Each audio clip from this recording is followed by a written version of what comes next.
Hey everybody, it's me, Angela Walters. Welcome to this week's live chat. I'm super excited to spend the next 30 or so minutes chatting about one of my favorite things with you, quilting. Just a little bit of an announcement. I had a dental procedure done, and so my mouth feels a little weird. So if I sound different, it's going to be just temporary. But I'm excited to hang out with you and talk about quilting and show some pictures and answer your questions live. And now, as always, Jessica is behind the monitor looking at the chat. So if you have any questions, be sure to type them in there and she'll give them to me at the end.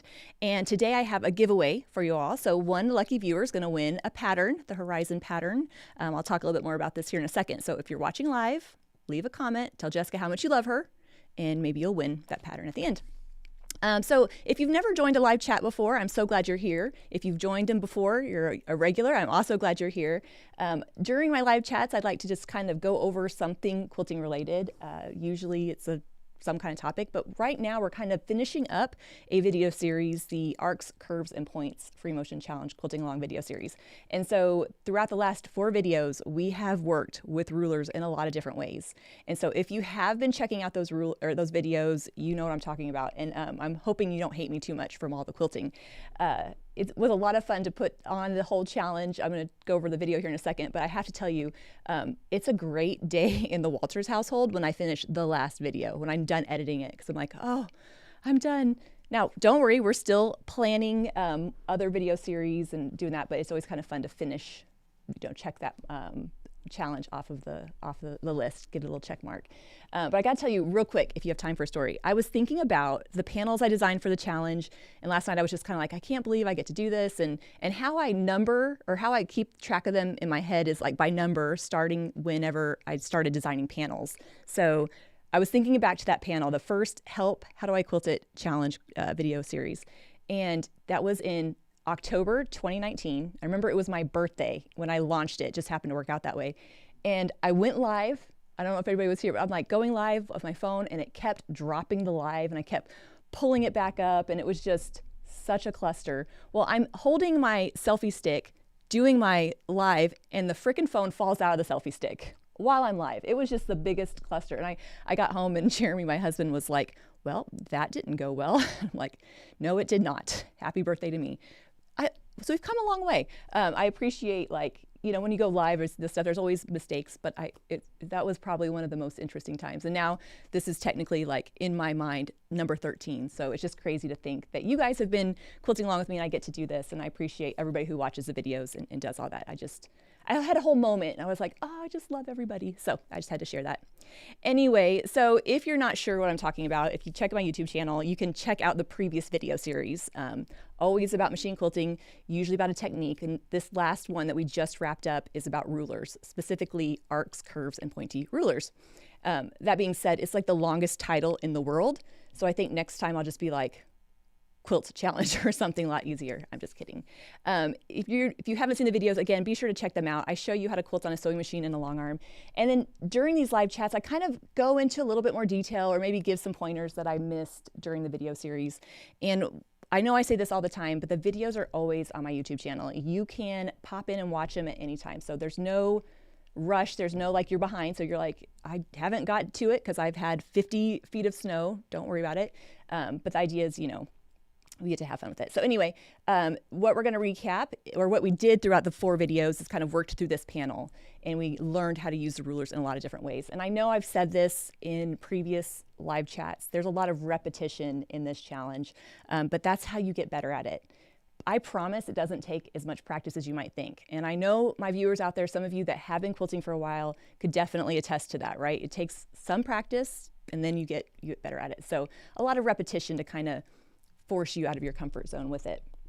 Now, through the previous videos, we've worked on blocks, we've talked about how we work our way through the quilt, and in this last video, we worked on the background area. So this was kind of a fun one to plan, because the idea was, here's how you can use your rulers in areas other than quilt blocks, right? I think sometimes, I know for myself, I get kind of in my own comfort zone. I don't think about getting out of it and trying it different areas. When I designed this panel, I knew I was going to do something in that background area, but I wasn't sure what. And I didn't know exactly what I was going to do until I loaded the quilt and started playing with it. And so when I put together the concept for this video, it's very abstract, right? I show you step by step how to do things, but it's like here's a technique. And so hopefully that kind of resonated, or you could kind of see past the design.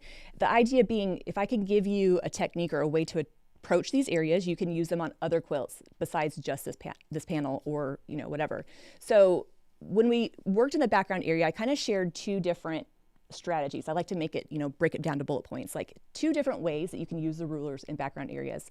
And when I'm picking out designs for the tutorials and the videos, I really do try to have some that are a little bit more straightforward, less steps, and some that are maybe more steps, not necessarily harder, but maybe a different application. And so looking at the background area, I've like, okay, let's do two strategies, two different ideas. And so the first one was this idea of doing kind of mini motifs, or finding repeating areas in the quilt that you can fill with a design. Again, I know it's kind of abstract, and I don't have a lot of pictures of previous quilts like this, but when you're looking at your quilt and you're trying to decide how you're going to quilt some of those background areas, is there a space or a shape that repeats that I can then fill in with a design? Now, in this panel, where those blocks kind of come together was a perfect space, and it just so happened that using the dot ruler to quilt a partial motif in that area fit perfectly. I did not plan that. That was a very happy accident. But the idea being, once I find these repeating areas, I can then pick a design that fits it and work within that. So in this particular idea, I'm looking at, those areas where those blocks come together, kind of where that blue kind of pointy shape is, quilting my design. Now, I don't think I really hammered this point home, but when you're quilting, you're going to pick your design, but you also need a transition, a way to get to the next one. And so in this example, I used traveling to get from one to the next. So one spot, added my 3 motifs, travel onto the next. Sometimes that transition can be part of a design, right? Maybe I could have quilted a line if there was room that arcs over to it. So thinking about the shape, the area that you have, the design you can fill it with, and how you're going to transition from one to the next. Again, it just happened to work out perfectly for this. Another thing I said in that video tutorial, and I really want to repeat this, you can choose how complex you want to do this. It's totally up to you. It's your preferences. You are the expert of your opinion. So as you're quilting, you can add your motifs, and then you can say, oh, you know what? I want to keep building off of this and add even more, keep building. Or you could be like, you know what? That's enough of that, and I'm going to go to my all over kind of design to fill in the whole area. So I kind of took it a few steps, to show you how that kind of progresses, but just know that you can stop at any point and just say, you know what, this is good enough here. Or I could have done every other area. I didn't have to put those ruler designs in every one. So take what you're seeing, but also ask yourself as you're quilting, how can you switch this up and make it fit your preferences? So I know I say that a lot, but I can't stress it enough, because it's going to make it more enjoyable for you. Then as I was kind of quilting and kind of putting together this idea, I'm like, all right, I love how this looks. Let's keep building off of it. And so I added some echo lines around it. These aren't true echoes, right? They're not filling or following the exact shape of the motif, but it gets the job done. It looks really cute. And so I showed you how you can use 2 different curves to echo your way around it. So sometimes I like to echo, it's like a literal echo, and sometimes it's more of a general curve. And so in this example, I'm like, let's echo around it, help separate it from the background filler. Usually my default, when I'm quilting a quilt and I'm not sure what to do, if I'm not sure, I start echoing, right? Like I'll just echo until something else comes along. And so in this example, I kind of echoed a couple times. You can see the kind of bigger picture here, and then added the rest of the filler in the rest of the area. So I could have went even crazier with it, but I didn't want to give you anything too difficult to try to emulate. What I love about this, though, is I'm kind of building off of it without having to use marking. There's nothing wrong with marking out your designs. It gives you a roadmap to follow. It helps you think through your plan. But sometimes I don't like to mark because it takes time to do it. And then also, if my quilting is off a little bit, then I still have to remove it, and it's just kind of frustrating. So even though I didn't mark in the video, I do want to stress you could totally mark out the designs. You can mark reference points, whatever you need to do to feel comfortable with the designs that you're working with. But since these techniques build off of the previous quilting or build off of the quilt, I already have reference points there to follow. So that being said, you can kind of pick and choose. And here you can see, if you look real close, you can see that the blue dots where I did mark some of my dots out because I want to be sure where to position the ruler. I echoed it a couple times and then was like, okay, let's just add some filler in the rest of the area. Now, I used 2 different thread colors so you could really see what I'm doing on the camera. I think it's a cool technique, but you definitely don't have to do that. Using the same thread color might make it a little bit easier to quilt and just let you see that like hint of the texture. So again, you can take that as difficult as you want to be. Now, I did show in the video, kind of threw this in just kind of as a little fun thing. As you're quilting, I'm kind of building off of this repeating area, but you don't have to do that. You can just throw some shapes in randomly in that background area and put filler in the rest. It's a great way to kind of practice a little bit without committing to doing this whole big thing that connects through the whole area. This might be a technique that I'll do, like just throwing them randomly in if, let's say, the blocks or the space is bigger than my long arm throat or my machine. Like it's too difficult to try to connect. So it still looks interesting, but it's easier. So as you're quilting, again, ask yourself, what could you do to make it easier for you? Is there a part of it that you don't love? How can you adapt that for yourself? And then you can kind of see with all that filler. So I was super happy with how it turned out. Again, we could have done any design that filled that area. And this is a technique that you don't even have, this is a technique that works with things other than rulers. You can use any designs that you like to work. I could have quilted a plume feather that came from that area, whatever. So this technique goes beyond just quilting with rulers, which I think is kind of fun. Now the second one, I gotta say, when I was editing, I'm like, people are either gonna love this or they're gonna hate it. I'm gonna have a riot. No, I'm just kidding. The idea that you can connect points on your quilt. This is also very abstract, and I can't tell you how many times I've been looking at a quilt kind of like, connect it. I just look kind of like I'm in my own little world. Looking for points that you can connect with the quilting creates that design that doesn't use a lot of marking. It looks intricate, but you're just using, you know, points that are already there.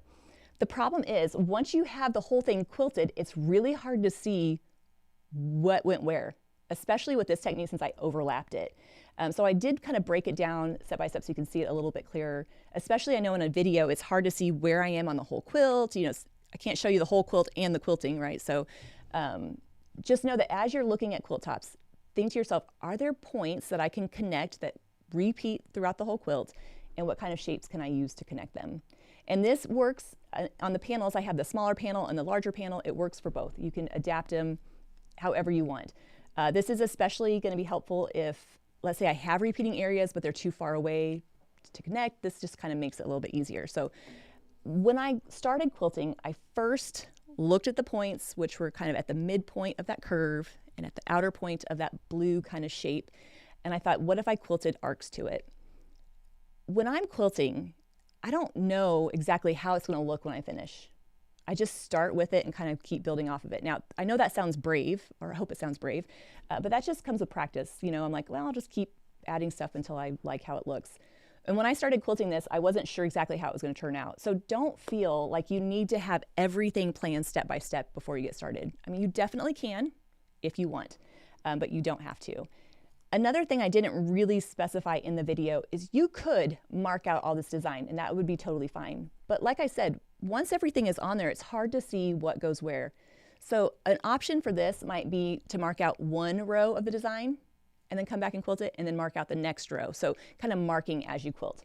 Anyway, so I quilted some curves from point to point and kind of started building off of it. And then I was like, ooh, what if I throw in some other shapes like a circle? Of course, we could have done any design, but just so happens that's the rulers we're working with in the video series. So that could have been a feather, that could have been any kind of shape.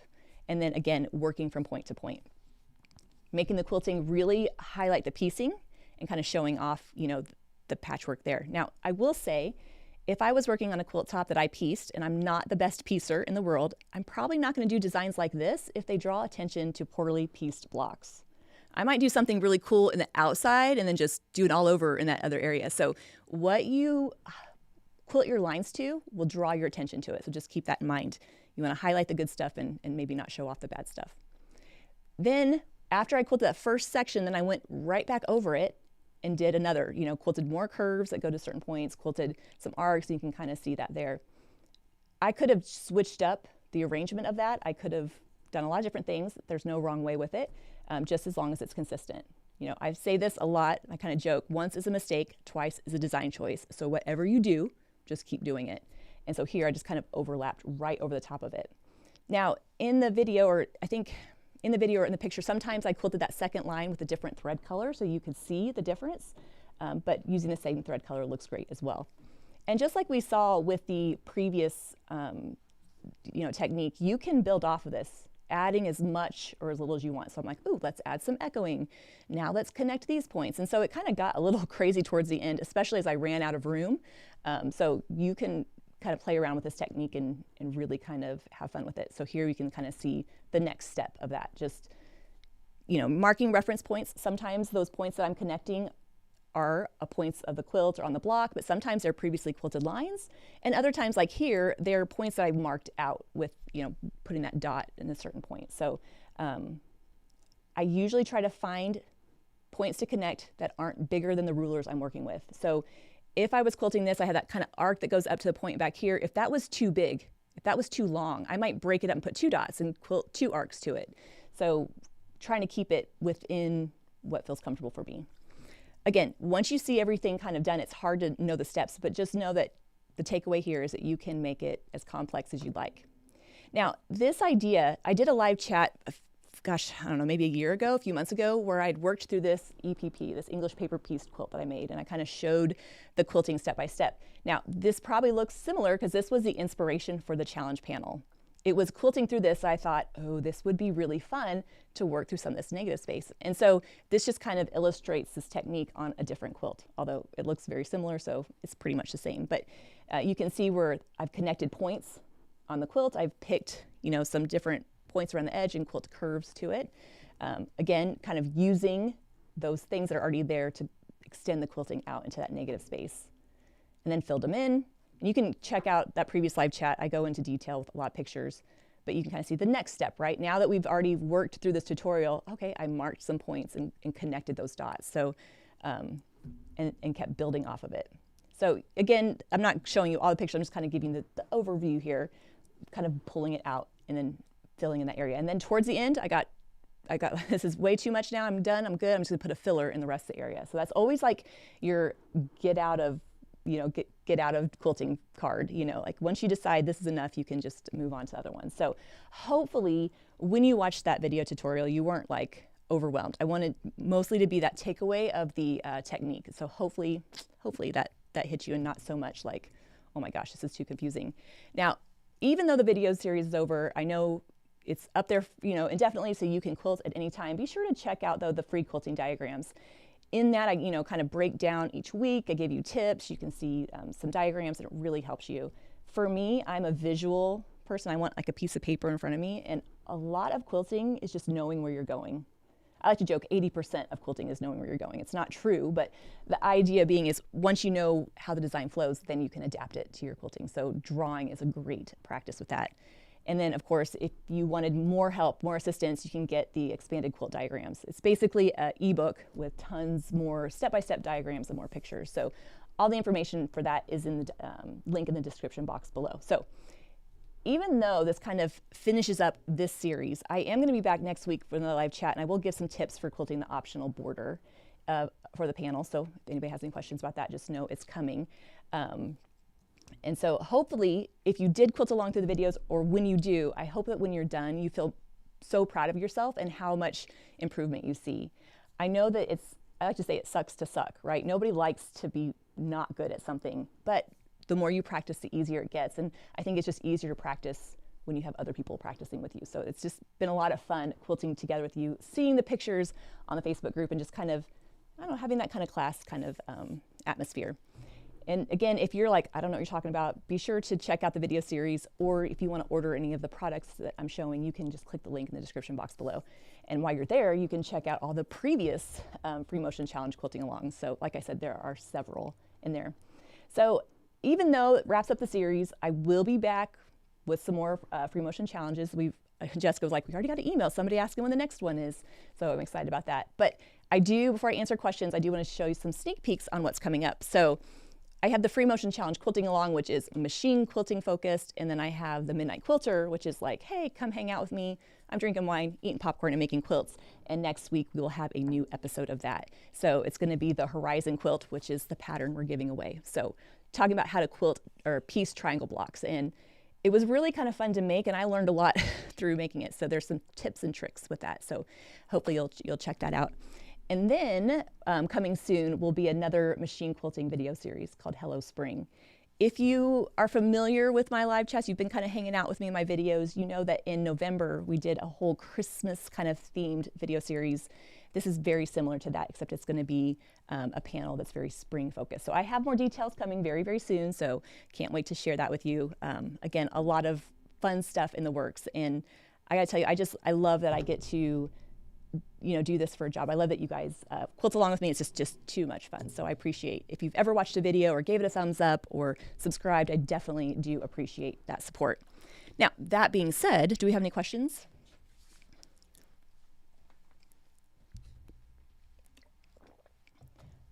Will you go over how to quilt the border? Yes, I will. I know you probably wrote that down before I said that. So next week, would I ever use arcs and curves on a star block like the star behind me? Wrong way. Yeah, it's funny because when you look at a block, some people will say, if it's a geometric shape, I want to use straight geometric lines. Perfect. If it's a geometric shape, I want to use curved lines. Perfect. Yeah, there's no wrong idea there. So depending on how I was feeling, sometimes I might do some geometric shapes and sometimes I would do curves. It just kind of depends. I will say if I'm working on a block kind of like that, or where there's a lot of different colors, like let's say it's a star block and it's 2 different prints, I might do geometric in one color and curvy in the other. I'm easily bored, so I love switching up between the designs. So yes, you can definitely do that. How would I quilt the panel from the top down since you're doing the background first? All right, it's actually what I did. When I quilted the first panel, I quilted it on the long arm and I did it top down. The first thing is I got to skip to the top part of the panel, which really is only like not too much. So I kind of stabilize the top, kind of skip down, quilt that first part and start building off of it. So a little bit of rolling back and forth, but not a ton. You could totally do that different. You could, if you're on a long arm, stabilize all of it and then go back and forth. But I like to hit it while I'm there. Now, sometimes that means I got to get a little creative or tie off and start a new line of quilting. But basically kind of just skipping ahead to the top of the panel and building off of it, if that makes any kind of sense. How you approach the quilt on long arm is totally different than a sewing machine. And I think I said this in a previous live chat, like even though the video series starts in the center and we kind of build out, it just makes sense. It just made sense for that to teach it that way. But if I were quilting along on a long arm, I would wait till the end and then work my way down the panel watching the videos. So there you go. How do I quilt around the motif efficiently on a long arm? Do you roll the quilt back and forth? So definitely, kind of like I said, as I'm working my way through that motif kind of, or that center part is like an arc, I'm hitting what I can hit while I'm there. And so that means I'm kind of transitioning back and forth. I'll make a note of this. I think this might be a great topic to do a future live chat, like kind of take, step-by-step pictures so you can see how I did that. But basically, I'm trying very hard to hit everything while I'm in that throat space. That's just my preference. I know that when I get to the end of the quilt, especially on the long arm, I don't want to have to go back up to the top for 2 reasons. One, that's just my personality. Like by the time I get to the end of the quilt, I'm so over it. I'm like, I just want to start the next new shiny project. But I also sometimes forget, so I like to handle those while I'm there. Do I have videos for my other rulers outside of the ARCS Free Motion Challenge Quilting Along? Yeah, so I have a whole like rulers Free Motion Challenge Quilting Along, like that just every video is about a type or shape of ruler. So like straight edge, curvy, pointy. So you can check that out. And then there are tutorials for some of my rulers. I gotta tell you, I had a lot of fun doing this. And so we'll see this again, especially as I release more rulers. Because it was just, I don't know, it was really fun to kind of just play with a limited 3 rulers as opposed to like hitting all of them. So yes, I have some and there'll be more. And the winner of the pattern is Julie Ritchie. So Julie, email us at customerservice@quiltingismytherapy.com and we'll get this sent out to you. Again, be sure to check that out on Tuesday when the new, when the new Midnight Quilter video comes out. And then I'll be back next Thursday again with a live chat. As always, we'll talk about quilting the borders. I'll probably have some other machine quilting related. We'll see what I come up with. But I do appreciate you watching. And if you're not watching live, no worries. If you have any questions, you can leave them in the comment section. I like to get on there from time to time and answer them. And I will see you next week. In the meantime, everybody, stay safe and have fun quilting.